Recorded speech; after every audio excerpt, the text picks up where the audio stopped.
Hello दोस्तों, welcome to our new video. आज हम लोग देखेंगे मॉडर्न हिस्ट्री के स्टार्ट मॉडर्न हिस्ट्री से कांग्रेस की स्थापना से पहले तक के कुछ क्वेश्चन, अप्रॉक्स 50 क्वेश्चन जो हमारे एग्जाम के लिए मोस्ट इंपोर्टेंट है। तो दोस्तों हम देखते हैं question number 1। The battle of Plassey was fought between home. Plassey का युद्ध किनके बीच लड़ा गया था? दोस्तों प्लासी का युद्ध सिराजुद्दौला और ईस्ट इंडिया कंपनी के बीच लड़ा गया था। ऑप्शन नंबर ए। क्वेश्चन नंबर 2, 1757 में यहाँ हम एक्सप्लेनेशन देख लेते हैं। 23 जून 1757 को ये डेट याद रखेंगे, मोस्ट इंपोर्टेंट डेट है। सिराजुद्दौला और रॉबर्ट क्लाइव के नेतृत्व में ईस्ट इंडिया कंपनी के बीच ये युद्ध, प्लासी का युद्ध लड़ा गया था। मीर जाफर के विश्वासघात की निर्णायक भूमिका निभाई थी। इसी विजय ने भारत में ब्रिटिश शासन की नींव रखी थी। Question number 2, who is considered the founder of British empire in India? Bharat में ब्रिटिश साम्राज्य का संस्थापक किसे माना जाता है? Robert Clive, Lord Clive. Option number A. Plassey के युद्ध के बाद ब्रिटिश ईस्ट इंडिया कंपनी की इंडिया में नींव रखी गई थी। इस वजह से रॉबर्ट क्लाइव को ब्रिटिश साम्राज्य का संस्थापक माना जाता है भारत में। रॉबर्ट क्लाइव को भारत में ब्रिटिश साम्राज्य का संस्थापक कहा जाता है क्योंकि प्लासी युद्ध के बाद उन्होंने बंगाल में अंग्रेजी राजनीतिक प्रभुत्व स्थापित किया था। Question number 3, Which European power was the first to establish a trading center in India during the beginning of modern Indian history? आधुनिक भारत इतिहास की शुरुआत के दौर में भारत में सबसे पहले व्यापारिक केंद्र स्थापित करने वाली यूरोपीय शक्ति कौन थी? दोस्तों सबसे पहले भारत में पुर्तगाली आए थे। पुर्तगाली भारत आने वाले सबसे पहले यूरोपीय थे वास्को डी गामा। 1498 डेट भी इसका 10 मई 1498 में कालीकट पहुंचा था। कालीकट में उसके वेलकम के लिए जमोरिन शासक गया था, जिसमें भारत में यूरोपीय उपनिवेशवाद की शुरुआत की थी। Question number 4, when was Bihar merged with Bengal? Bihar को बंगाल में कब मिला गया था? ऑप्शन नंबर ए 1733। 1733 में प्रशासनिक सुविधा के लिए बिहार को बंगाल के साथ मिला दिया गया था, जिससे बंगाल की आर्थिक और राजनीतिक शक्ति बढ़ी थी। Question number 5, when was battle of Buxar fought? Buxar का युद्ध कब हुआ था? दोस्तों बक्सर का युद्ध 1764 में हुआ था। यह युद्ध ईस्ट इंडिया कंपनी और मीर कासिम, सिराजुद्दौला और शाह आलम द्वितीय तीनों मिलके ब्रिटिश शासक के विरुद्ध लड़े थे। अंग्रेजों की जीत इसमें हुई थी और बंगाल, बिहार, उड़ीसा की दीवानी मिल गई थी। Question number 6, the Mughal ruler Mohammad Shah granted the subedari of Bengal, Bihar और उड़ीसा टू होम? मुगल शासक मोहम्मद शाह ने बंगाल, बिहार और उड़ीसा की सूबेदारी किसे प्रदान की थी? दोस्तों इसका आंसर है Shujauddin Mohammad Khan. Option number C. Shujauddin Mohammad Khan Murshid Quli खां के बाद वह बंगाल, बिहार और उड़ीसा का नवाब बना था और मुगल शासन के अधीन शासन किया। Question number 7, when was regulating act pass? Regulating act कब पास किया गया? दोस्तों रेगुलेटिंग एक्ट 1773 में पास किया गया। ऑप्शन नंबर ए 1773 में यह ब्रिटिश संसद द्वारा ईस्ट इंडिया कंपनी की प्रशासन को नियंत्रित करने का पहला प्रयास था। इसी से बंगाल के गवर्नर जनरल का पद बना था। Who was the first governor general of Bengal? दोस्तों बंगाल का पहला गवर्नर जनरल वॉरेन हेस्टिंग्स था। Option number A Warren Hastings 1774 में बंगाल का पहला गवर्नर जनरल बना और प्रशासनिक व न्यायिक सुधार लागू किया था। Question number 9, when was Pitt's India act passed? Pitt's India act कब पारित किया गया? 1784 में पिट्स इंडिया एक्ट पारित किया गया था। ये इस अधिनियम ने बोर्ड ऑफ कंट्रोल के माध्यम से ब्रिटिश सरकार और ईस्ट इंडिया कंपनी के बीच द्वैत नियंत्रण स्थापित किया था। Question number 10, who introduced the permanent settlement in India? Bharat में अस्थायी बंदोबस्त प्रणाली किसने लागू की? दोस्तों अस्थायी बंदोबस्त लॉर्ड कॉर्नवालिस ने शुरू की थी और 1793 में लॉर्ड कॉर्नवालिस द्वारा बंगाल में लागू इस व्यवस्था में भूमि कर अस्थायी रूप से निर्धारित किया गया और जमींदार वर्ग को मजबूत किया गया था। दोस्तों महलवाड़ी सिस्टम हॉल्ट मैकेंजी के द्वारा 1822 में लागू किया गया था। रैयतवाड़ी सिस्टम, ये 3 सिस्टम है जो मोस्ट इंपोर्टेंट है। रैयतवाड़ी सिस्टम 1820 में थॉमस मुनरो के द्वारा इम्प्लीमेंट किया गया था। Question number 11, Tipu Sultan was the ruler of which state? Tipu Sultan किस राज्य के शासक थे? मैसूर। इसे मैसूर का शेर भी कहा जाता था।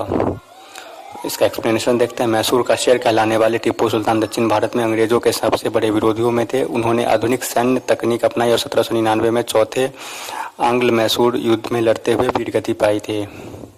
Question number 12, who introduced the subsidiary alliance system in India? Bharat में सहायक संधि प्रणाली किसने शुरू की थी? दोस्तों इसका आंसर है लॉर्ड वेलेस्ली। लॉर्ड वेलेस्ली द्वारा शुरू की गई इस नीति के तहत भारतीय शासकों को अपने राज्य में अंग्रेजी सेना रखनी पड़ती थी और उसका खर्च उठाना पड़ता था, जिससे उसकी स्वतंत्रता कम हो गई थी। Question number 13, who was the first Maratha chief to accept the subsidiary alliance? सहायक संधि स्वीकार करने वाला पहला मराठा कौन था? दोस्तों इसका आंसर है Peshwa Bajirao two, option number A. 1802 में बाजीराव द्वितीय ने अंग्रेजों के साथ बेसिन की संधि की, जिससे वह सहायक संधि स्वीकार करने वाला पहला मराठा शासक हुआ। इससे मराठा शक्ति कमजोर हुई थी। क्वेश्चन नंबर 40, ब्रह्म समाज की स्थापना किसने की थी? दोस्तों ब्रह्म समाज की स्थापना राजा राम मोहन राय ने की थी, ऑप्शन नंबर ए। 1828 में ब्रह्म समाज की स्थापना राजा राम मोहन राय द्वारा की गई थी, जिसका उद्देश्य एकेश्वरवाद को बढ़ावा देना, सती जैसी कुरीतियों का विरोध करना और सामाजिक सुधार करना था। Question number 15, in which year the ब्रह्म समाज वाज फाउंडेड? ब्रह्म समाज की स्थापना कब हुई थी? दोस्तों ब्रह्म समाज की स्थापना 1828 में हुई थी, option number A. Which lead the Ramoshi rebellion in Maharashtra? Maharashtra में रामोशी विद्रोह का नेतृत्व किसने किया था? दोस्तों इसका आंसर है उमाजी नायक। उमाजी नायक ने महाराष्ट्र में रामोशी विद्रोह का नेतृत्व किया था। Question number 17, during whose tenure was sati abolished in India? Bharat में सती प्रथा का उन्मूलन किसके शासनकाल में हुआ था? दोस्तों सती प्रथा का समाप्त भारत में लॉर्ड बेंटिक के टाइम में हुआ था, जिसमें सबसे महत्वपूर्ण अगर किसी का रोल था तो वो राजा राम मोहन राय के प्रयास के सती प्रथा को एबॉलिश किया गया था 1829 में। Question number 18, who suppressed the ठग मूवमेंट इन इंडिया? भारत में ठगों का उन्मूलन किसने किया था? दोस्तों भारत में ठगों का उन्मूलन भी विलियम बेंटिक द्वारा किया गया था, option number B. Lord William Bentinck के समय विलियम स्लीमैन ने ठगों का संगठित अपराध और हत्याओं का दमन किया था। दोस्तों इस नाम को भी याद रखना है, William Sleeman. Question number 19, Macaulay minutes of 1835 वे related to which subject? Macaulay का मिनट्स 1835 किससे संबंधित है? दोस्तों मैकाले का मिनट्स 1835 शिक्षा से संबंधित है। मैकाले ने भारत में अंग्रेजी शिक्षा को बढ़ावा देने की सिफारिश की ताकि पश्चिमी विचारधारा से प्रभावी शिक्षित वर्ग तैयार हो सके।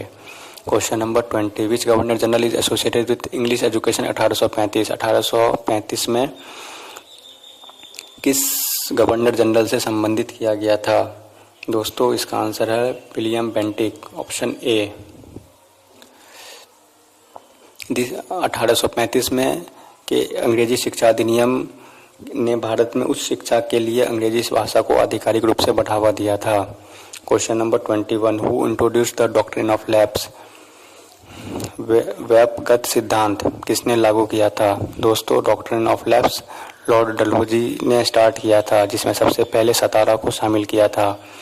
लॉर्ड डलहौजी ने ऐसे राज्यों को अंग्रेजी शासन में मिला लिया जहां शासक का कोई जैविक उत्तराधिकारी नहीं था, जैसे झांसी की रानी और सतारा। सबसे पहले सतारा को किया गया था।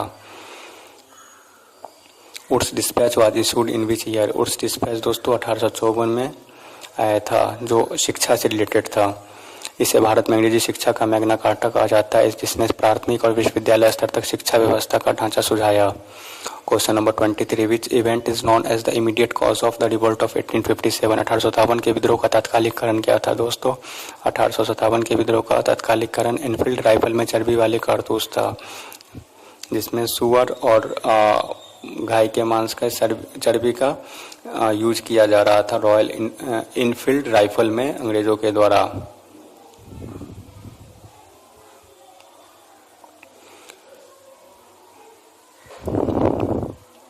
सैनिकों को विश्वास था कि कारतूसों पर गाय और सुअर की चर्बी लगी है, जिससे हिंदू और मुस्लिम दोनों धार्मिक भावनाएं आहत हुई। Question number 24, from where did the revolt of 1857 begin? 1857 की क्रांति की शुरुआत कहाँ से हुई थी? दोस्तों 1857 की क्रांति की शुरुआत मेरठ से हुई थी, ऑप्शन नंबर ए। 10 में 1857 को भारतीय सैनिकों ने अंग्रेज अधिकारियों के विरुद्ध विद्रोह कर दिल्ली की ओर कूच किया, जिसमें 1857 की क्रांति शुरू हुई थी मेरठ से। Question number 25, who became the symbolic leader of revolt of 1857? 1857 के विद्रोह का प्रतीकात्मक नेता किसे बनाया गया था? तो इसका आंसर है बहादुर शाह जफर, क्योंकि ये बहुत ओल्ड हो गए थे, जिस वजह से ये वॉर के लिए सिंबॉलिक लीडर बस रह गए थे। वृद्ध और कमजोर होने के बावजूद उन्होंने विद्रोह का प्रतीकात्मक नेता बनाया गया और विद्रोहियों ने मुगल ध्वज के तहत एकता दिखाई। Question number 26, who describe the revolt of 1857 as the first war of Indian independence. 1857 के विद्रोह को भारत में प्रथम स्वतंत्रता संग्राम किसने कहा था? दोस्तों वीडी सावरकर ने कहा था। Question number 27, after the revolt of 1857 rule in India was transferred from East India Company to home. 1857 के विद्रोह के बाद भारत की शासन ईस्ट इंडिया कंपनी से किसे सौंपी गई थी? 1857 तक ईस्ट इंडिया कंपनी के हाथों में भारत की कमान थी, जो ब्रिटिश क्राउन को सौंप दी गई थी 1857 के बाद। 1857 के विद्रोह के बाद ईस्ट इंडिया कंपनी के शासन समाप्त हुआ और भारत सीधे ब्रिटिश क्राउन के अधीन आ गई थी। Question number 28, who was the first viceroy of India? First viceroy Lord Canning. 1858 में भारत के पहले वायसराय बने। Question number 29, the indigo revolt took place mainly in which region. नील विद्रोह मुख्यतः किस क्षेत्र में हुआ था? दोस्तों नील विद्रोह बंगाल के क्षेत्र में हुआ था। बंगाल के किसानों ने यूरोपीय नील बगान मालिकों के शोषण के खिलाफ विद्रोह किया, जो उन्हें जबरन नील की खेती करवाते थे। हु रोट नील दर्पण? नील दर्पण किसने लिखी है? दोस्तों नील दर्पण दीनबंधु मित्र ने लिखी है। क्वेश्चन, दीनबंधु मित्र द्वारा लिखित इस नाटक में नील किसानों की पीड़ा और अंग्रेजी शोषण को उजागर किया था। Question number 31, which novel was Bankim Chandra Chattopadhyay describe the Sanyasi rebellion. Bankim Chandra Chattopadhyay के किस उपन्यास में सन्यासी विद्रोह का वर्णन है? दोस्तों आनंद मठ उपन्यास में सन्यासी विद्रोह का वर्णन है। 1882 में प्रकाशित इस उपन्यास ने वंदे मातरम को लोकप्रिय बनाया और यह सन्यासी विद्रोह से प्रेरित था। Question number 32, which tribal community revolted against the British due to the ban on human sacrifice. मानव बलि प्रथा पर प्रतिबंध के कारण किस जनजाति ने अंग्रेजों के विरुद्ध विद्रोह किया था? दोस्तों खुंड जनजाति ने अंग्रेजों के विरुद्ध विद्रोह किया था। ओडिशा की खुंड जनजाति ने अंग्रेजों द्वारा उनकी परंपराओं, विशेषकर मानव बलि प्रथा पर रोक का विरोध किया था। क्वेश्चन नंबर 33, द संथाल विद्रोह took place in which year. Santhal विद्रोह दोस्तों 1855 से 56 के बीच में हुई थी। सिद्धू और कानू ने जो है संथाल विद्रोह का नेतृत्व किया था। Who founded the Arya Samaj. Arya Samaj की स्थापना किसने की थी? आर्य समाज की स्थापना राजा राम मोहन राय ने की थी। 1875 में बंबई में स्थापित आर्य समाज ने वैदिक मूल्यों, सामाजिक समानता और जाति भेदभाव व मूर्ति पूजा के विरोध का बढ़ावा दिया था।